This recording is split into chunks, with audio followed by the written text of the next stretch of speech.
प्रस्तुत है जयशंकर प्रसाद की कहानी अमिट स्मृति। आवाज प्रज्ञा पांडे की।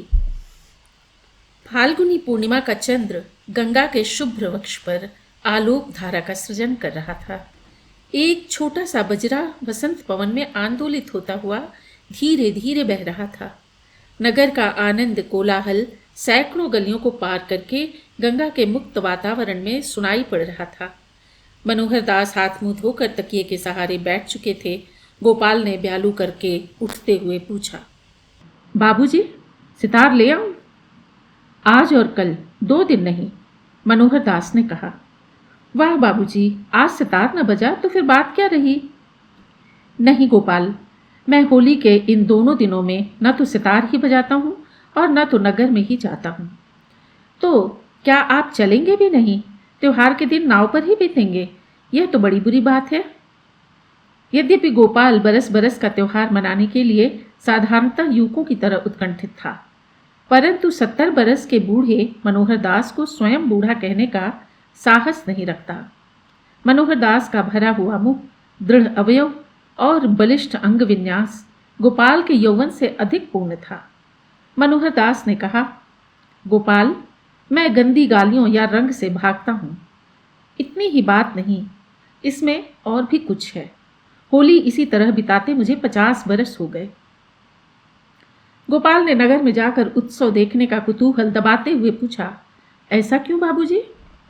ऊंचे तकिए पर चित्त लेटकर लंबी सांस लेते हुए मनोहर दास ने कहना आरंभ किया, हम और तुम्हारे बड़े भाई गिरधर दास साथ ही साथ जवाहरात का व्यापार करते थे। इस साझे का हाल तुम जानते ही हो। हाँ, तब बंबई की दुकान न थी और न तो आज जैसी रेलगाड़ियों का जाल था, और न तो आज जैसी रेलगाड़ियों का जाल भारत में बिछा हुआ था। इसलिए रथों और इक्कों पर भी लोग लंबी लंबी यात्राएं करते। विशाल सफ़ेद अजगर सी पड़ी हुई उत्तरी भारत की वह सड़क जो बंगाल से काबुल तक पहुंचती है, सदैव पथिकों से भरी रहती थी। कहीं कहीं बीच में 2-4 कोस की निर्जनता मिलती, अन्यथा प्याऊ, बनियों की दुकानें, पड़ाव और सरायों से भरी हुई इस सड़क पर बड़ी चहल पहल रहती। यात्रा के लिए प्रत्येक स्थान में घंटे में 10 कोस जाने वाले इक्के तो बहुतायत से मिलते। बनारस इसमें विख्यात था। हम और गिरधर दास होलिका दाह का उत्सव देखकर 10 बजे लौटे थे कि प्रयाग के एक व्यापारी का पत्र मिला। इसमें लाखों के माल बिक जाने की आशा थी और कल तक ही वह व्यापारी प्रयाग में ठहरेगा, यह भी सूचना थी। उसी समय इक्केवान को बुलाकर सहेज दिया और हम लोग 11 बजे सो गए। सूर्य की किरणें अभी निकली न थीं। दक्षिण पवन से पत्तियां अभी जैसे झूम रही थीं, परंतु हम लोग इक्के पर बैठकर नगर को कई कोस पीछे छोड़ चुके थे। इक्का बड़े वेग से जा रहा था।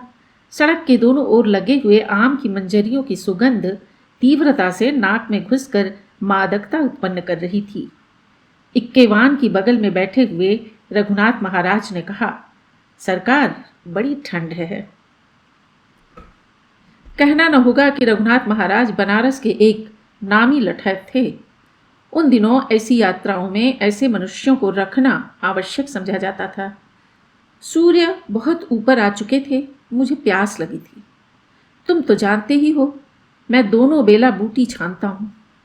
आमों की छाया में एक छोटा सा कुआं दिखाई पड़ा, जिसके ऊपर मुरेरदार पक्की छत थी और नीचे चारों ओर दालानें थीं। मैंने इक्का रोक देने को कहा। पूरब वाले दालान में एक बनिए की दुकान थी, जिस पर गुड़, चना, नमक, सत्तू आदि बिकते थे। मेरे झोले में अब आवश्यक सामान थे। सीढ़ियों से चढ़कर हम लोग ऊपर पहुंचे। सराय यहाँ से 2 कोस और गांव कोस भर पर था। इस रमणीय स्थान को सराय यहाँ से 2 कोस और गांव कोस भर पर था। इस रमणीय स्थान को देखकर विश्राम करने की इच्छा होती थी। अनेक पक्षियों की मधुर बोलियों से मिलकर पवन जैसे सुरीला हो उठा था। ठंडई बनने लगी। पास ही एक नींबू का वृक्ष खूब फूला हुआ था। रघुनाथ ने बनिए से हांडी लेकर कुछ फूलों को भिगो दिया। ठंडई तैयार होते होते उसकी महक से मन मस्त हो गया। चांदी के गिलास झोली से बाहर निकाले गए, पर रघुनाथ ने कहा, सरकार, इसकी बहार तो पूर्वे में है। बनिए को पुकारा। वह तो था नहीं, एक धीमा स्वर सुनाई पड़ा, क्या चाहिए? पूर्वे दे जाओ। थोड़ी ही देर में एक 14 वर्ष की लड़की सीढ़ियों से ऊपर आती हुई नजर पड़ी। सचमुच वह सालू की छींट पहने एक देहाती लड़की थी। कल उसकी भाभी ने उसके साथ खूब गुलाल खेला था। वह जगी भी मालूम पड़ती थी। मदिरा मंदिर के द्वार से खुली हुई आंखों में गुलाब की गरद उड़ रही थी। पलकों के छज्जे और बरौनियों की चिकों पर भी गुलाल की बहार थी। सरके हुए घूंघट से जितनी अलकें दिखाई पड़ती, वे सब रंगी थीं। भीतर से भी उस सरला को कोई रंगीन बनाने लगा था। न जाने क्यों, क्या इस छोटी अवस्था में ही वह चेतना से ओतप्रोत थी? ऐसा मालूम होता था कि स्पर्श का मनोविकारमय अनुभव उसे सचेष्ट बनाए रहता।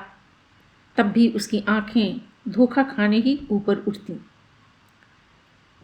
उस वसंत के प्रभाव में सब लोग वह सुस्वादु और सुगंधित ठंडई धीरे धीरे पी रहे थे, और मैं साथ ही साथ अपनी आंखों से उस बालिका के यौनोन्माद की माधुरी भी पी रहा था।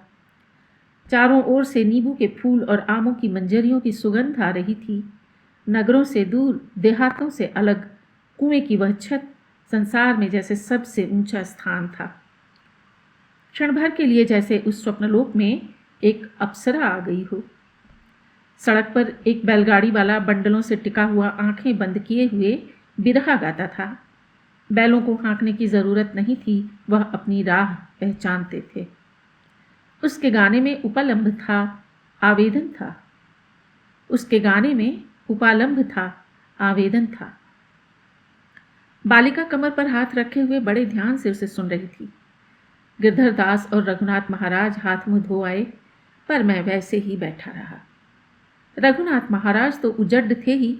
उन्होंने हंसते हुए पूछा, क्या दाम नहीं मिला?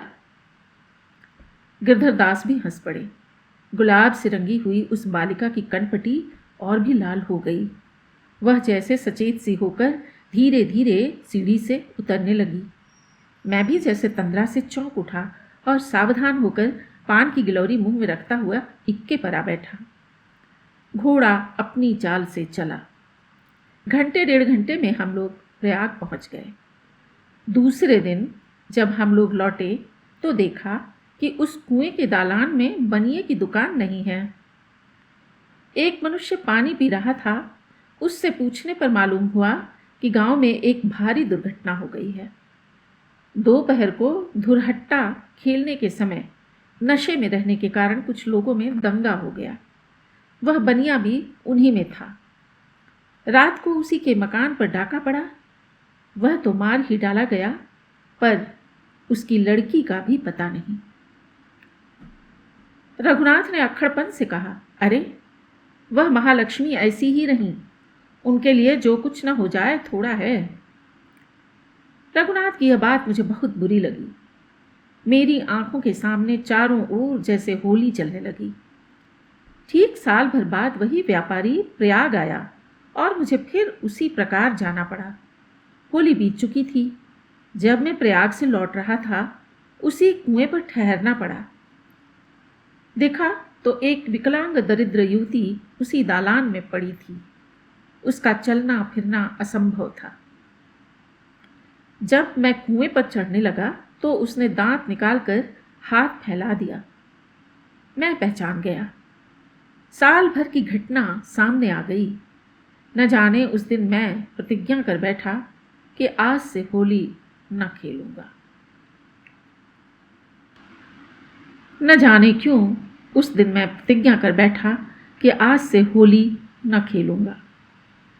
वह 50 बरस की बीती हुई घटना आज भी प्रत्येक होली में नई होकर सामने आती है। तुम्हारे बड़े भाई गिरधर ने मुझे कई बार होली मनाने का अनुरोध किया, पर मैं उनसे सहमत न हो सका और मैं अपने हृदय के इस निर्बल पक्ष पर भी अभी तक दृढ़ हूँ। समझा ना गोपाल? इसलिए मैं ये 2 दिन बनारस के कोलाहल से अलग नाव पर ही बिताता हूँ।